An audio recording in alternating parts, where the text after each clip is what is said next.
बिस्मिल्लाहिर्रहमानिर्रहीम। अस्सलाम वालेकुम। Welcome to animal success YouTube channel.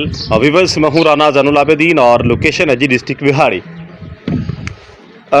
आज जो है आपको मैं वो बकरी दिखाऊंगा जिसकी तकरीबन 1 माह और 6-7 दिन पहले वीडियो मैंने अपलोड की होगी कि उसके थनों के ऊपर ज़ख़म हो गए थे और एक पेस्ट बना के, एक मलम सी बना के उसके ऊपर लगाई थी और वो मैं लगाता रहा हूँ।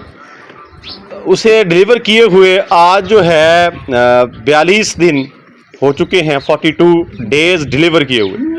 और आज जो है तकरीबन 40 दिन के बाद, यानी पहले 2-3 दिन तो बच्चे उसको पीते रहे हैं, तो फिर उसके बाद थनों के ऊपर ज़ख़म हो गए थे।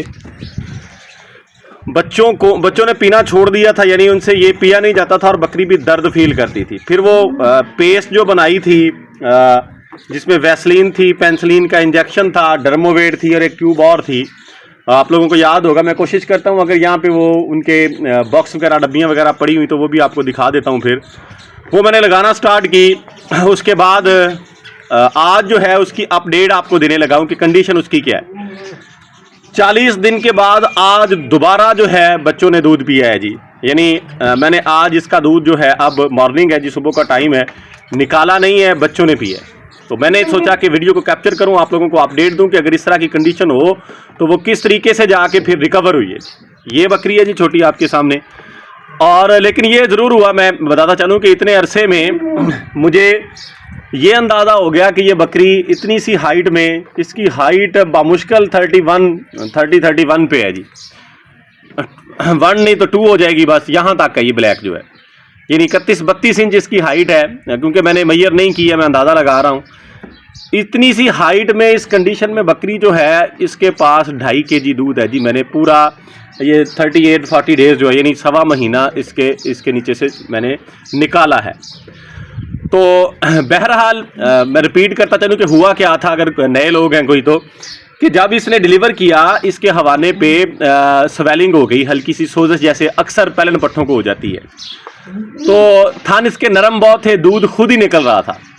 यानी ये खड़ी थी डिलीवर करने के बाद 2-3 दिन यही कंडीशन रही कि दूध इसके थनों में से खुद निकलता रहता था नीचे जो है। तो वो नरम होने की वजह से जब बच्चों ने पिया, ये देखे जी नीचे जो है ये ज़ख़म हो गए। ये ज़ख़म हुए तो बच्चों जाहिर बात है वो पीछे हट गए, पीना छोड़ दिया उन्होंने। निकालने के लिए भी बकरी तकलीफ़ जो है महसूस करने लगी। तो उनको तो मैं फिर और बकरियों का इसका पिलाता रहा, 1-2 और है बच्चों को। इसका फिर मैंने घर इस्तेमाल करना शुरू कर दिया, दूध निकालना शुरू कर दिया। तो ये मैं आपको फिर इसकी कंडीशन दिखा दूं जी। अब ये कंडीशन है इसकी। उस वक़्त की कंडीशन जो है वो आप लोगों को पुरानी वीडियो देख लीजिएगा, जिन व्यूवर्स ने देखी हुई है उनको अंदाज़ा है कि क्या कंडीशन है। मैंने जो है इसको एक तो एंटीबायोटिक इंजेक्शन लगाया 2-3 दिन ट्राइवर्सन का 4-4 सीसी जो है।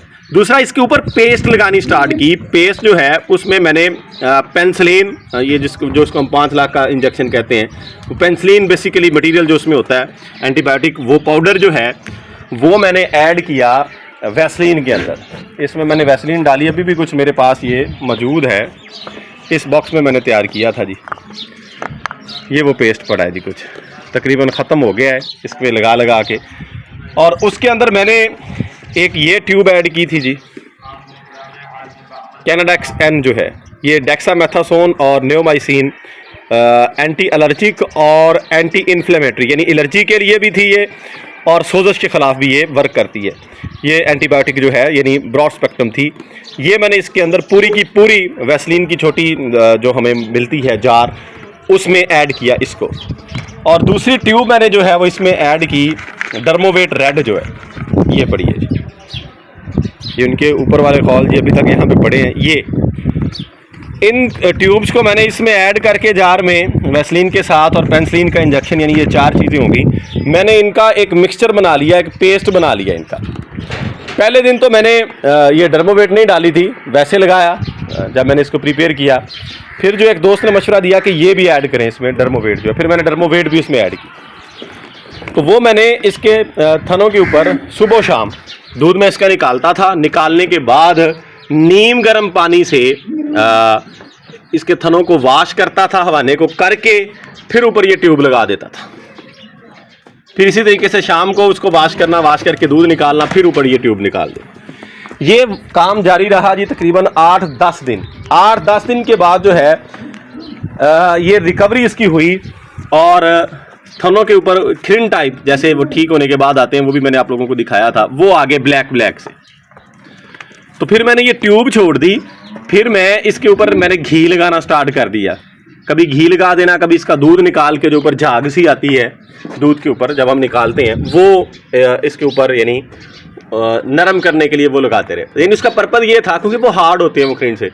तो जब हम, और फिर एक और मुश्किल थी क्योंकि नीचे जो उसकी निप्पल्स हैं थनों की, उनके ऊपर ये खिरन से थे।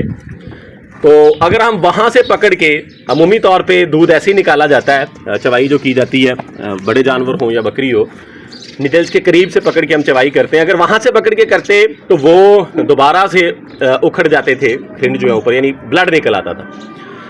तो वो भी मुश्किल थी कि फिर दोबारा फिर वो रिकवर होंगे, यानी हील होंगे, जख्म जो है वो भरेंगे तो फिर जाके ठीक होगी। इसलिए इसके थान में ऊपर से पकड़ के, यानी हवाने के जड़्स के करीब से पकड़ के दूध निकालता रहा हूँ। तो उसके बाद दूध निकालने के बाद कभी घी लगा दिया, कभी वही दूध इसका यानी झाग जो ऊपर आती है वो इसके ऊपर लगा देता था, ताकि वो हिस्सा जो हील हो रहा है, यानी जख्म जो भर रहे हैं, खिरन जो आ रहे हैं, वो नरम रहे।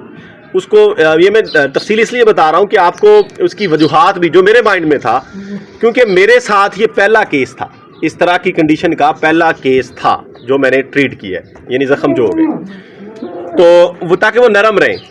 तो अल्हम्दुलिल्लाह ये काम चलता रहा जी, मैं लगाता रहा इसको रेगुलरली। तो अब आके तकरीबन 5-6 दिन हो गए हैं, थैला मैं इसको चढ़ा देता था, अब मैंने थैला इसका उतार दिया। उसकी वजह ये थी कि अल्लाह ताला ने जानवर को भी, उसके माइंड में भी ये चीज़ें डाली हुई हैं कि किस तरीके से अब हमने अपने आप को रखना है किस बीमारी की कंडीशन में और नॉर्मल कंडीशन में। ये क्या करती थी, जब मैं दूध निकाल के इसको छोड़ता था ना, तो ये थनों के ऊपर थोड़ा थोड़ा मुंह मारती। मैंने 4-5 दिन पहले फील किया कि ये हील हो चुके हैं, यानी वो जो खिरन से जो है वो इसके नरम हो चुके हैं अब ऊपर से ना बिल्कुल, यानी नीचे से अगर वो उखड़ते भी हैं तो ब्लड नहीं निकलता। और ये जैसे खारिश नहीं करता इंसान, ये ऐसे करती थी। मैंने इसका थैला उतारना स्टार्ट कर दिया, यानी 4-5 दिन मैं अब हो गया, मैंने इसको झोला जो है थैला इसको नहीं लगाया। तो इसने ये अपने मुंह के साथ, यानी आहिस्ता आहिस्ता आहिस्ता आहिस्ता ये ऊपर से वो सारे होल निकल गए। अब ये ठीक हो गई है बिल्कुल, अब ये 100% जो है ये ठीक है, उतना दर्द भी फील नहीं करती है। थोड़ा बहुत तो उलझन होनी है, जैसे एलर्जी टाइप होती है जब बच्चों ने दूध पिया है, तो इस तरह की ये फील कर रही थी।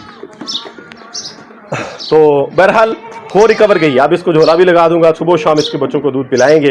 बहरहाल ये जानवर देख लें जी कि किस कंडीशन का है जी, इतनी सी जिसामत में अल्हम्दुलिल्लाह ये हवाना और दूध अभी इसको पिलाया है। तो पिलाने के बाद मैंने सोचा कि साथ ही दोस्तों को इसकी अपडेट दे दूं, क्योंकि फिर बहुत से दोस्त कहते हैं कि वो जो बकरी इस तरह की बीमार थी उसकी अब अपडेट किया। ये आपके सामने है जी, ये देख लें, बिल्कुल रिकवर हो चुकी है 100% आप लोगों की दुआओं से और अल्लाह ताला की फजल करम से। तो वीडियो एंड करते हैं जी, अपना ख्याल रखिएगा। फ़ी अमानिल्लाह, अल्लाह हाफिज़।